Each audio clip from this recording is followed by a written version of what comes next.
Hi, friends, and welcome to the By Faith podcast. My name is Christine Hoover, and I'm so glad you're here. This season on By Faith, we're talking about the ins and outs of vocational ministry. Most of our episodes this season will focus on life from a pastor's wife perspective.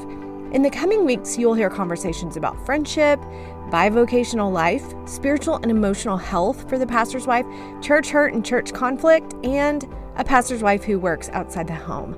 But I also plan to sprinkle in episodes with women who are serving in vocational ministry themselves in different capacities, and today is one of those episodes.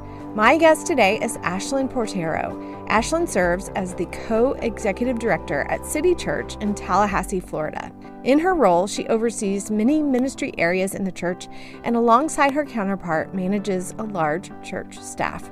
Ashlyn shares candidly today about how she had to fight against insecurities early on in her tenure at the church, and especially how she felt easily threatened as a young, inexperienced leader. And we talk about how she grew in that capacity. We also talk about men and women serving alongside one another in church ministry in a complementarian context, as well as how her singleness informs her ministry. Finally, we talk about relational demands and boundaries and how she's learned to lead people who are older than her or more gifted at her in certain areas. I really hope you find this conversation interesting and also helpful. Here, friends, is my chat with Ashlyn Portero. I'm really excited to welcome Ashlyn Portero to By Faith. Welcome, Ashlyn. Thank you. It's so good to be here. I would love for you to introduce yourself. I've gotten to meet you in person and gotten to have little conversations with you, which is why I'm excited to continue that for other people to hear today. But I would love for you to introduce yourself and tell us a little bit about you and where you're serving. Sure. That sounds great. So I live in Tallahassee, Florida. So in the capital in North Florida, and I serve at City Church, my church, which is a Southern Baptist church that was planted in 2007. And I currently serve as one of two executive directors. And so I help oversee staff and day-to-day ministry operations and kind of special projects as part of the executive team. But yeah, I'm 33, live in Tallahassee. This is my hometown, moved around a little bit, but this has been home since I went to Florida State in college. So that's what I was wondering. What I do. Yeah, I was wondering if you went to Florida State, because that's where Florida State is, right? Tallahassee?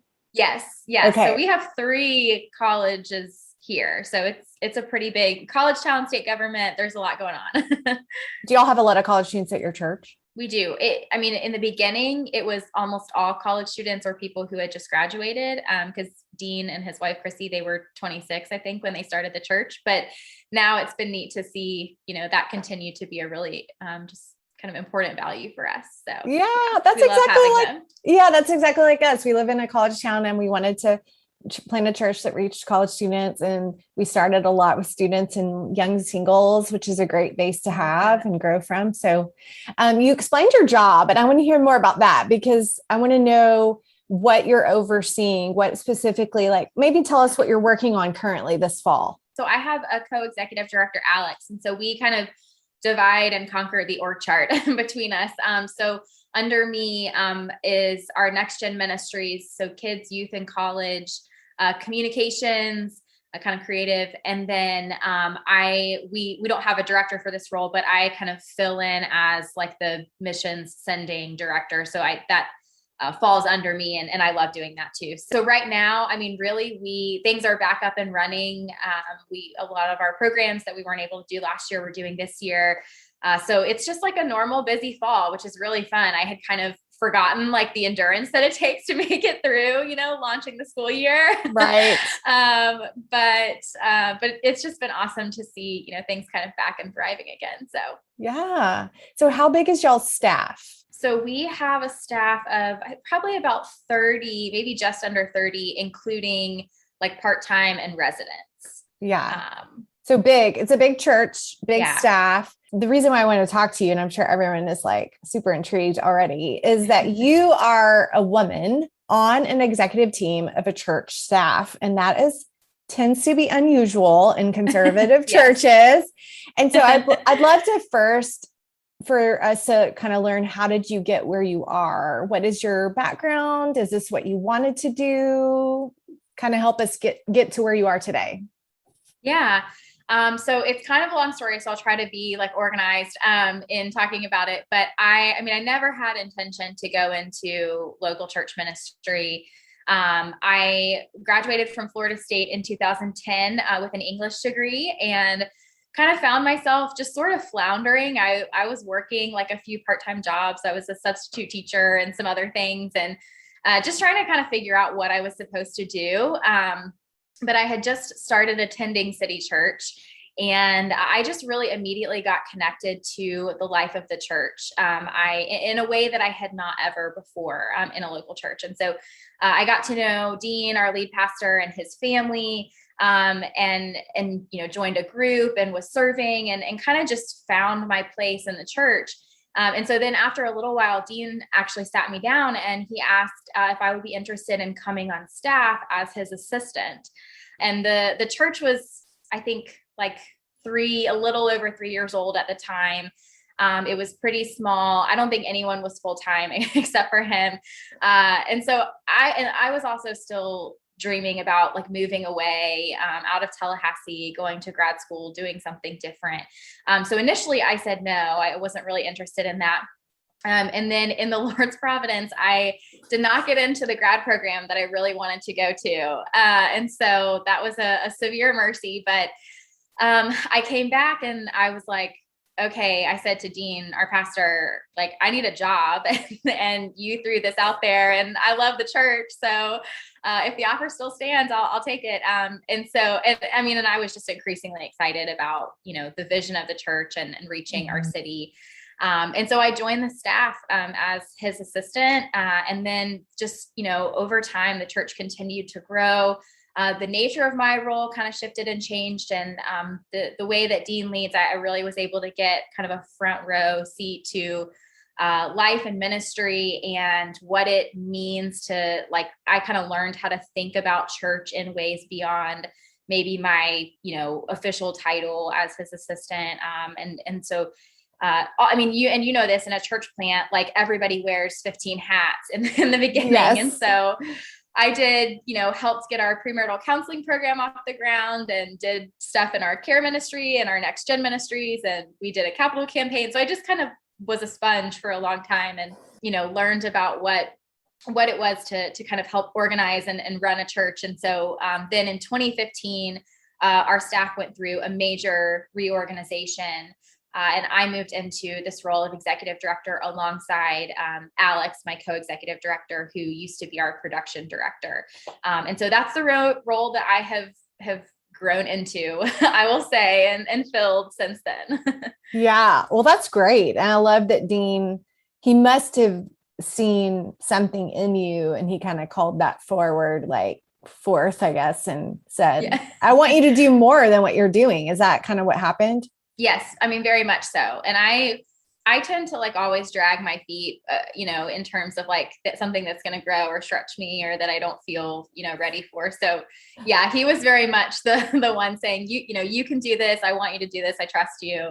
So it's been a steep learning curve, but here we are. Yes. Well, I'd love to talk about that first. When you first took on that new job title and you're overseeing more people, more things. Yes.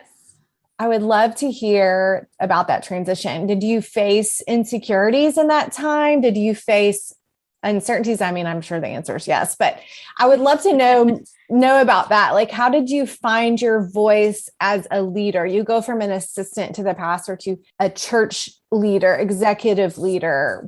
Can you talk to us about that? Yeah. In the beginning, like when I was Dean's assistant, even I, faced a lot of insecurity just from not having grown up, like immersed in the church. And so even just kind of feeling like, I don't even know, like, am I doing the right things? Am I saying the right things? There were kind of just some of those insecurities, and like growing in maturity as a person, like a professional, in my role. And then also, of course, in my faith. But then in the executive director role, I went through, I think at first, the church as a whole was in such a vulnerable state. We really went through a lot of changes, and we were also in a season of major growth. And so there was so much, it was kind of just like riding, you just sort of rode the wave for a long time. But then once things kind of got a little more established, I probably in like 2016 into like a deep period of insecurity where I just did not feel good at my job. Like I was convinced that this sounds so dramatic now, but like, I was really convinced that everybody like knew that I was a terrible leader and just I just didn't feel good at what I did. And I looked at some of our other staff who I just felt like were thriving in their ministry areas. And like some of these people were direct reports to me. And rather than like thanking the Lord for his faithfulness and, he's building the church and he's doing what, he's promised. I just, I kind of felt this crushing weight that I was like holding things back. I have tried to quit like multiple times in my role. So for anyone who feels insecure, I promise you, I probably have you on that. But I would say in terms of finding my voice, time was huge. I mean, just that I was given the space to kind of find my footing. And sometimes I think in seasons of challenge, like one of the best things for you as a leader can be like just to have to continue to take responsibility for what has been given to you, because it gives you something to hold on to. And so even if I felt like I wasn't doing a great job, I wanted to show up because I love our church and I love our people. I loved what I was seeing the Lord do. And so that just over time, I feel like he really chiseled away at me a lot of prayer, a lot of counseling. One of the things for me in finding my voice and growing in confidence as a leader was like actually naming my insecurities. So it took me a long time to be able to like say to myself, I don't think I deserve this. I don't think I'm doing a very good job. Like that, I kind of didn't want to face that in myself. But once I could name it, then all I had to do was just kind of ask the Lord, like, I can't force myself into being whatever kind of leader I'm supposed to be.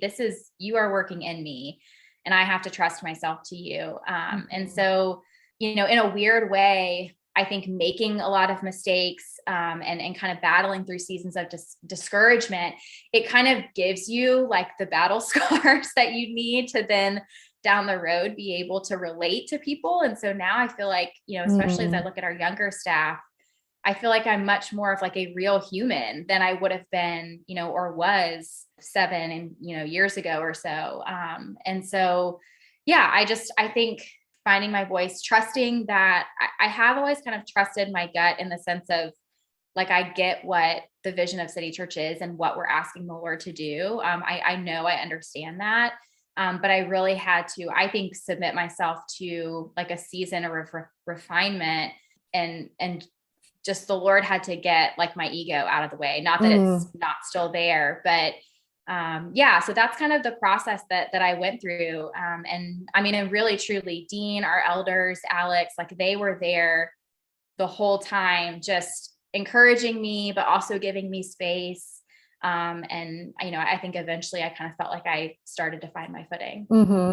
I really think that every leader has to go through what you just talked about. At some point, God takes you through something really difficult to refine you as a leader, to give you compassion for other people, and also to humble you and to refine the motivation for why you do what you do. I mean, I think that's happened for me. I think that's happened for my husband. That's happened for pretty much everybody leading. You have to go through something like that. I'm wondering though, do you think that it's different for being a woman? How much did that factor in for you as far as the insecurity goes? Maybe it didn't factor in at all, but I'm just kind of wondering, are there specific challenges that you face as a woman on a church staff with other, you're working with men that you don't think they necessarily have faced? That's a good question.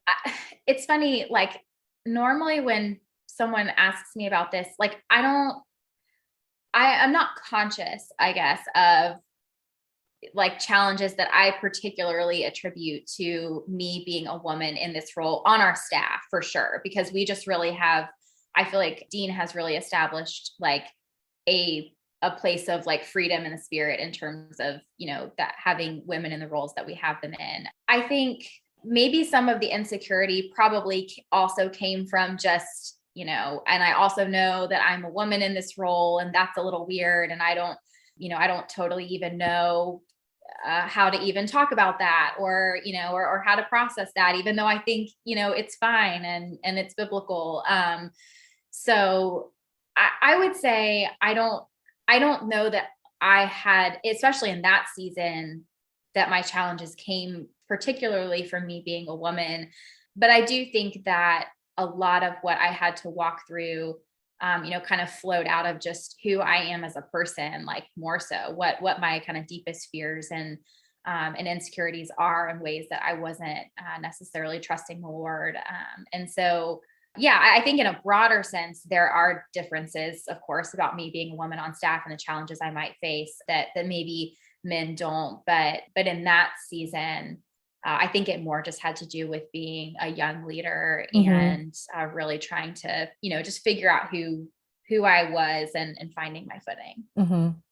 I'm glad to hear you say that you don't think it was, but because it's unfortunately very unusual to have men and women working at such a high level together within, conservative evangelical churches. So I would love to know, now that you have these years under your belt doing this, what would you say if you were making an argument for why this is important and why churches should seek to have men and women working together at this level in our churches? Why do you think it's important?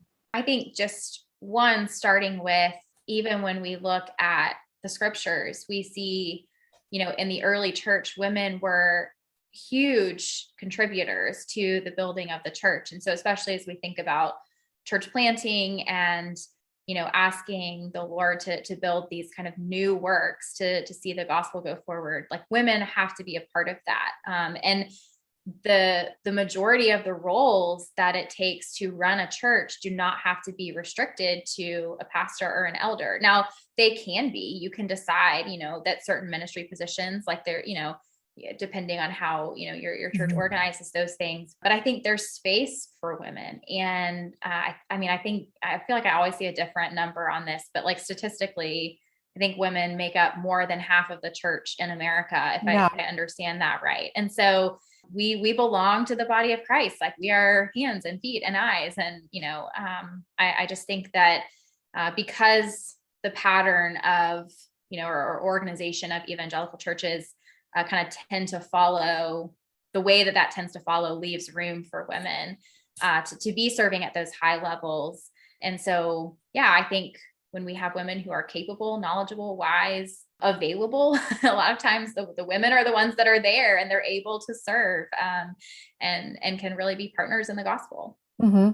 So what are some lessons that you've learned that you would want others in ministry to know about men and women working together on church staff together? Yeah. I mean, first, I feel like this is obvious, but like, it can be done. That's something that I feel like it's always in the context of, are we sure that we can really do this? And so I just want to say that if there's someone listening who maybe is at a church and you're asking those questions, like, it can be done in a very healthy and very fulfilling way. I would say at City Church, like, we are not without our struggles and our imperfections. But I do feel that by and large, we are a place where women and men can both thrive in ministry. And I think a big key of that is that we want to see our brothers and sisters, like, of the opposite gender, flourishing, so I want to see the men on our staff flourishing. The men on our staff want to see the women on our staff flourishing. Like, that is a commitment. I also think there's kind of this, as I've thought about this, I think there's like a fine line between awareness and it becoming, like, male-female dynamics becoming the only filter that you see through. And so I think it can almost be easy to slip into, like, you're trying to kind of move the pieces and deal with male-female dynamics without actually, like, living in it. And every person is different. Not all the men and the women on our staff are the same, and they, shockingly, as God has designed, complement one another. And so I think you have to be thinking in a broader sense about people, but people are male and female. And so that's just, I would say, lessons that we have learned is that really, if you are focused even more on how are we growing as people of God, that is then going to flow out of, the gender that he has assigned to us, and hopefully lead to better flourishing. But I mean, there's a lot more I could say in a practical sense, but it can be done. Yes. Yes. I found our church has been kind of thinking through this over the past few years, and we have a woman on staff in a similar role that you are in. And I think that I've realized over the past few years how much I've thought about roles within the church according to tradition versus what the Bible says. And I've had to go back and really read it with new eyes. And I do believe that the Bible speaks about restriction for elder, pastor. Yes. We do church from that idea, but that really leaves, as you said, the door open for so much more variety in all the other places within the church. And so that's just something I've learned over the past few years, is just trying to but to really dig into what does the Bible actually say versus what are we doing according to tradition. And just because people might then take that and accuse us of in our conservative circles of not being living and doing things according to scripture. But I just think it's important to think about. And I remember one time I heard Jen Wilkins say, rather than asking, like, what can I do or what am I permitted to do? Like, what might I do? And I think that's she was kind of saying, like, in the spirit of freedom in the Lord, like, what might I do as a woman who, wants to exercise my gifts? But I think we can also, like, those of us who are in church leadership can come at that from the other side and say, what might women do on our staff? We have restricted these specific roles for men who serve in a pastoral role and function, and we want to protect those because it's where the Lord has designed for them to lead. But what might we also have women do on our team? And in that, not just thinking about where might we stick a woman to figure it out, but what, a woman who is trusted and capable and who serves in your church, and who could really thrive there. Why would you not want to put that person in that role? Because you really are looking, that's another thing we talk about, is you really are looking for someone who can do the work well. And so it's more than just, plopping a woman into a specific role, but asking the possibility. Right. Just leaving that door open. But I want to take a devil's advocate position and ask you about, there may be people who are listening who are thinking, well, what about the issues that can arise with men and women working so closely together, especially when you're working in a spiritual, emotional, relational realm? What would you say to those who may be concerned about keeping appropriate boundaries? And I would love to know, is that something that you guys on your staff talk openly about? Are there certain guidelines that you go by?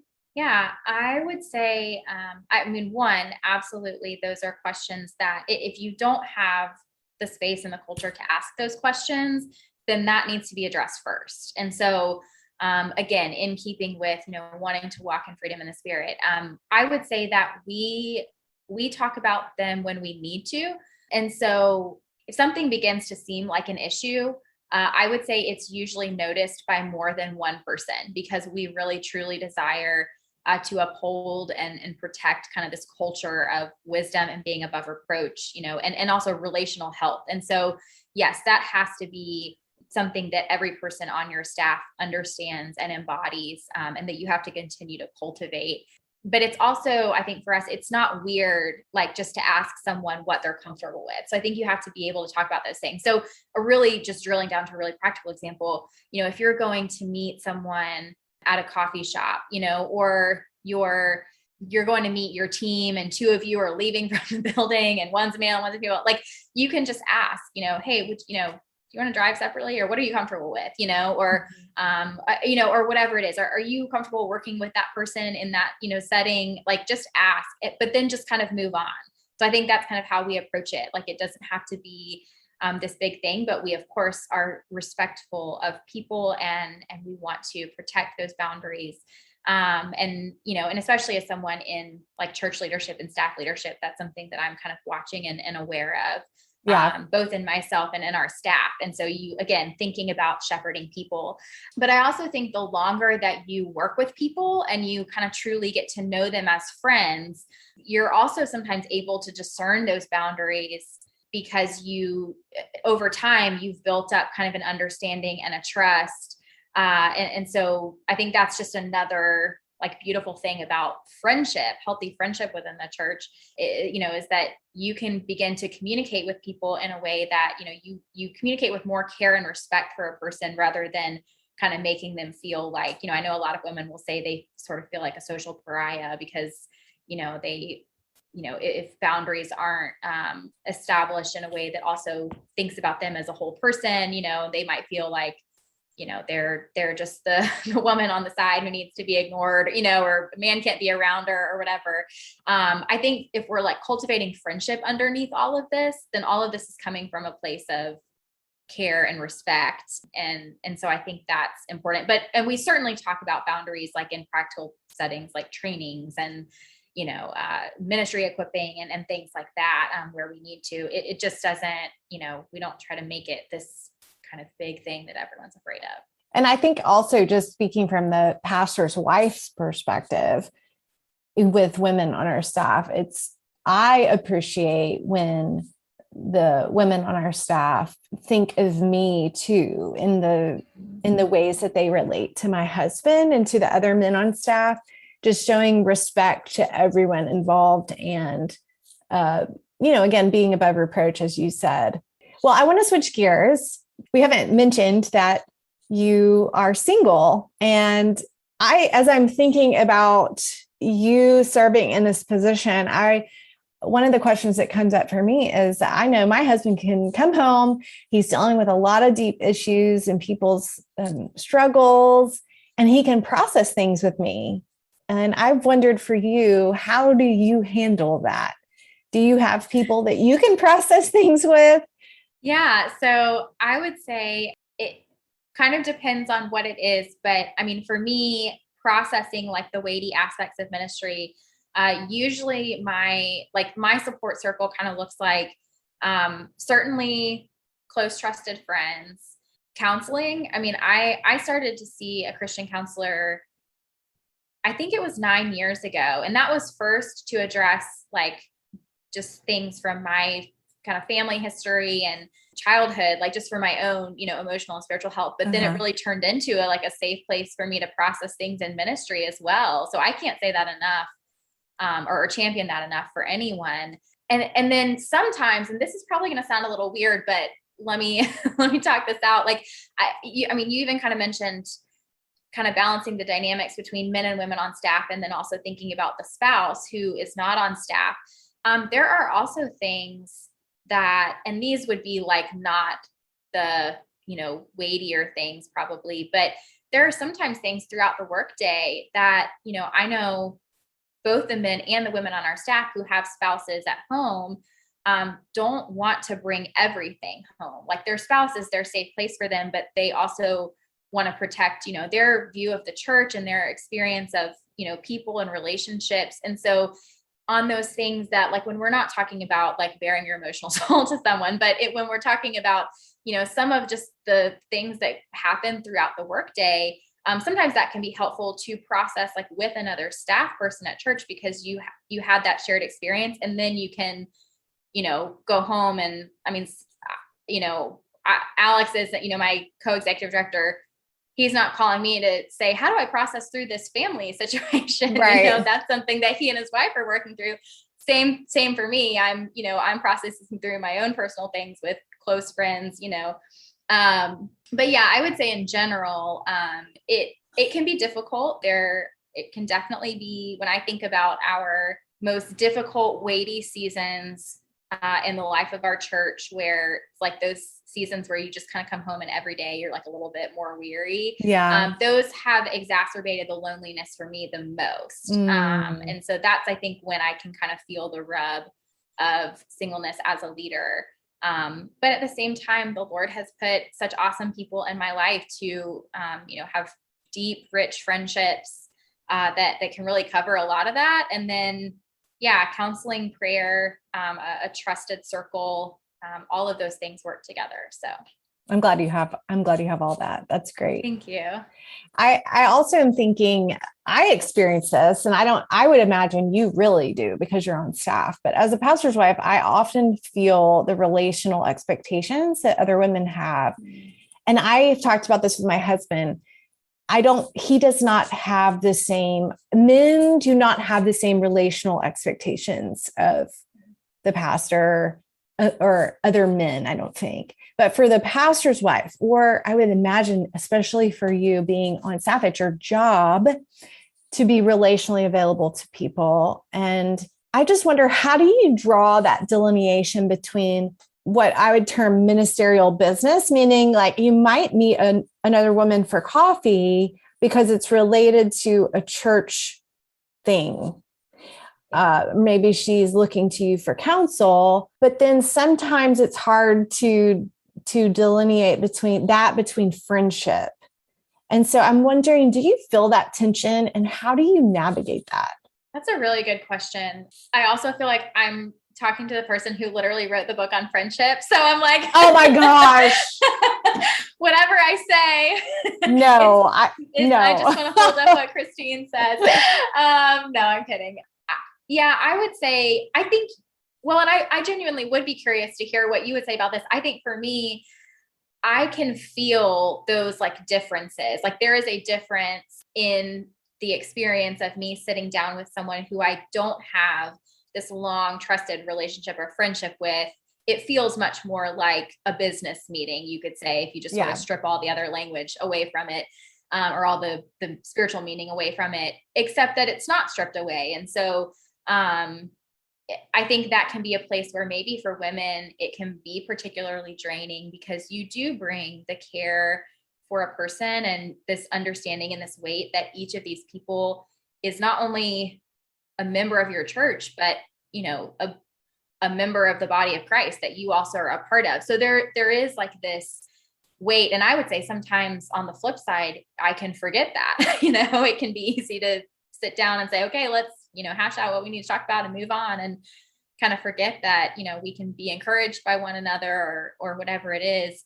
But I would say, to kind of pose it back to you, I see the relational demands from ministers' wives. And I think maybe sometimes because my role fills this, it is kind of this organizational leadership. And, I have so much context for what happens in the day-to-day of our church. Like I see so much of this that, I can look across at, I think it has to be a difficult place to have a lot of relational expectation when you're not like in the nitty gritty of the every single day, in the way that you're so invested in the lives of people. So much of my work is connected to the ministries and the operations that it takes to sort of run like the household or run the day to day of the church. So I don't know, maybe there are differences or maybe there are not. But I think for me, the relational expectations, to be honest, I haven't really thought about how those are different between the men and the women on our staff. And it probably depends on what role a person fills, but also just knowing that women are so relational by nature. And kind of their first instinct is, to sit down and have a meeting or have a conversation, like just the way sometimes I think that women work through things or move through life, it's more time consuming. And so that can probably be a difficult aspect of that as well. I don't know. That probably wasn't very I was like processing as I was talking. Yeah. I'm thinking, what if you're in a situation where you're thinking business, you're thinking, okay, how can I bring my job to bear to help minister whatever to this person? And they're thinking friendship. Okay. Do you ever feel that tension? Or maybe this is just something that pastors' wives feel because we don't have the business side of it, but yet we sort of do. It's very confusing. It's not our job, but yet some people see it as they wouldn't say it's our job, but they in some ways relate to us as it's a job. Mm-hmm. Yeah.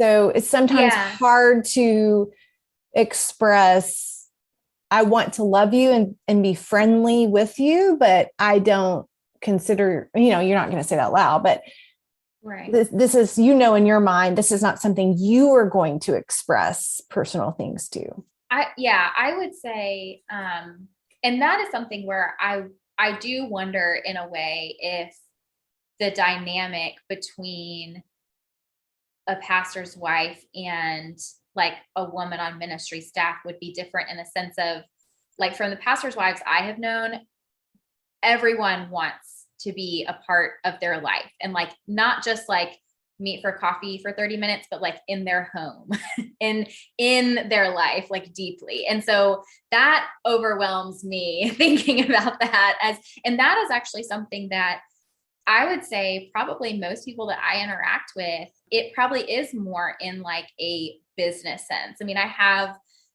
it to the point where sometimes, like, if there's a young woman who wants to meet and talk about what it's like to be on a ministry staff, I'll say, let's go on a walk, or like, let's do something that's not like sitting down across a table, because I feel like this is so kind of business oriented. And I just kind of want to relate to you as a person. Whereas I can really see, I mean, I'm just thinking about Chrissy, Dean's wife, our lead pastor, and his wife.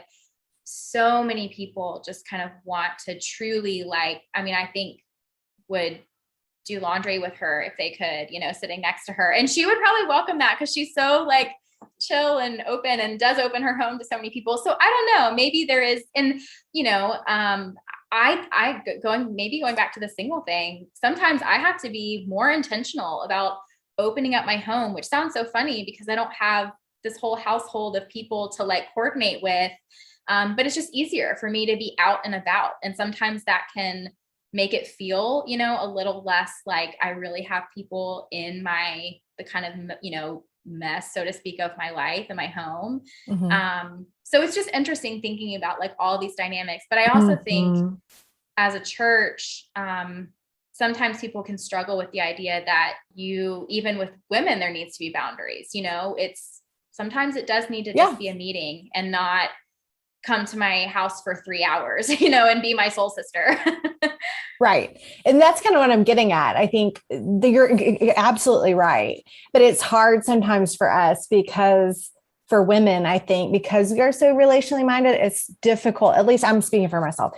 It's difficult for me to draw those lines sometimes when I know it's more of we keep using the word business, but I know it's more of a ministry thing and not a friendship relationship thing.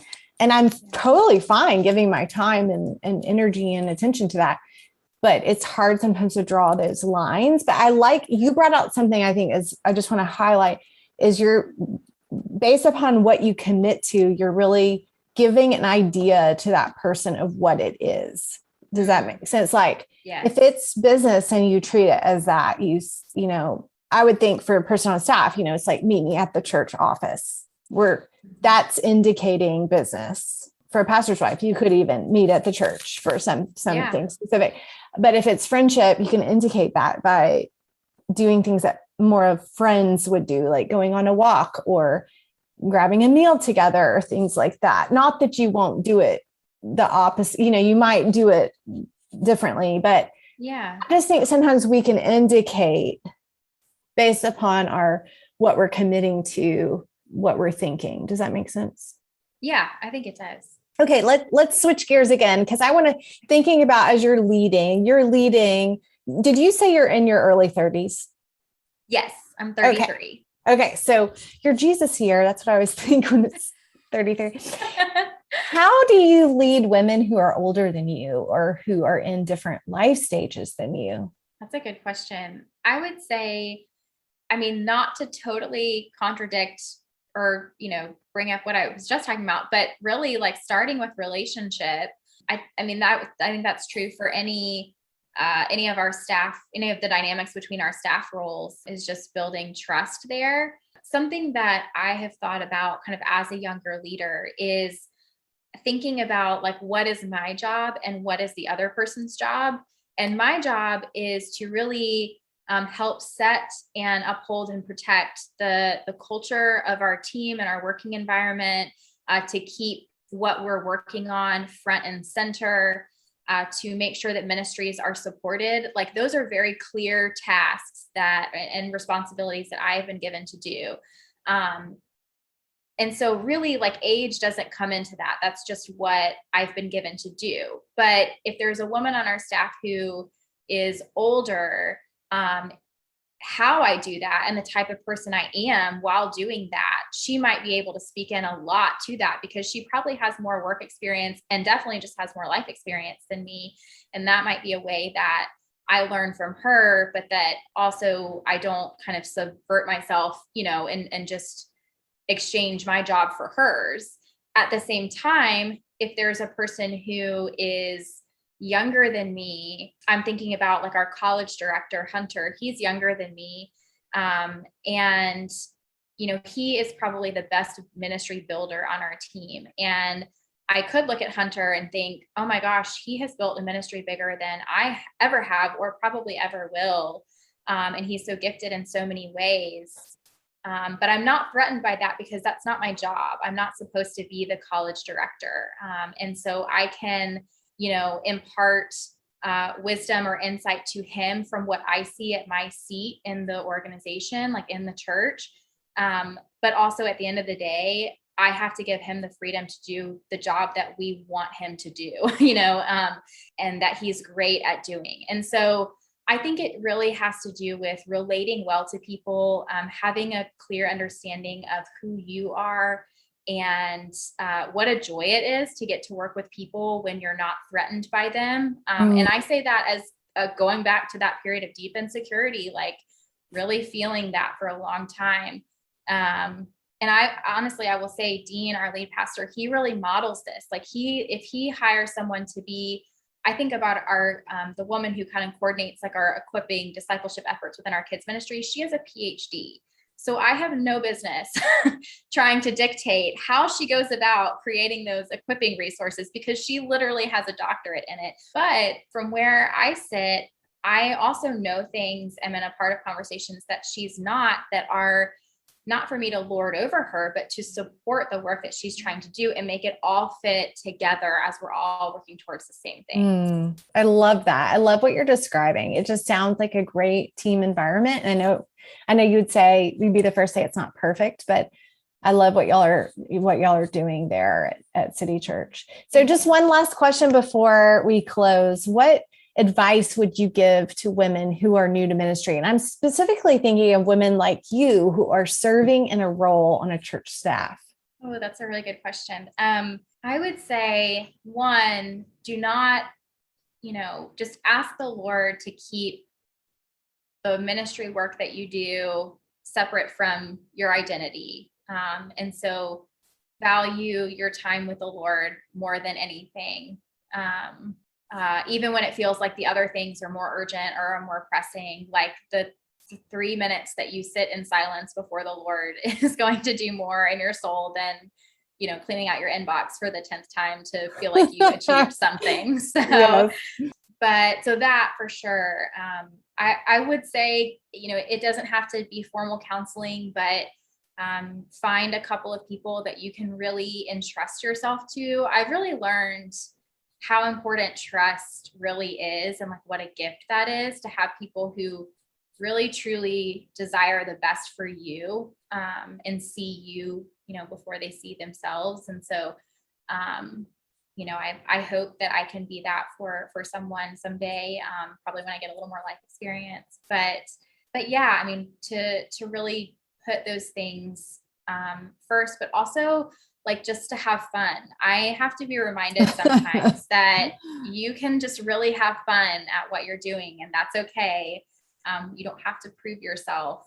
That's something that we've said to people on our team before. Like the fact that you're here means that we wanted you here, and so we, as Christians, we live in, in grace, hopefully. And so I think just to have patience for yourself too, because we are all figuring out we're all being renewed by 1 degree to the next, and that takes a whole lifetime. And so, gosh, there's so much I could say, but those are a few things I've had to learn the hard way. Yeah. Well, Ashlyn, I really appreciate your time today and everything you've shared with us. It's an encouragement to think about what y'all are doing there at City Church, what you're doing, and hopefully this will stir people's thoughts to even consider some of the things that we've talked about with men and women on staff, and just to see, the woman that works on staff, we have to just to see them well and to support them well. So thank you so much for your insight. Thank you. It's been great to talk. Friends, thanks for listening to By Faith. As always, you can find resources and links in the show notes for the episode on your podcast platform or on my website, christinehoover.net. I've also recently created a website where I've collected all of my writing, podcast episodes, and books for women in ministry.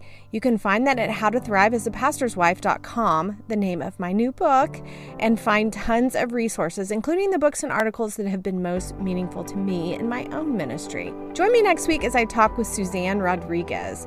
Suzanne represents a section of ministry wives who I believe are severely underrepresented in resources about ministry life. Her husband served as a bivocational pastor, while I might mention she was also working full-time and raising a child. You might have noticed the past tense on that word served. Suzanne and her husband also know what it's like to decide to close a church plant. We talk about those two things, bivocational ministry and the closing of a church plant, in our conversation. So I hope you will join me next week for that very important conversation. Until then, friends, keep walking forward by faith.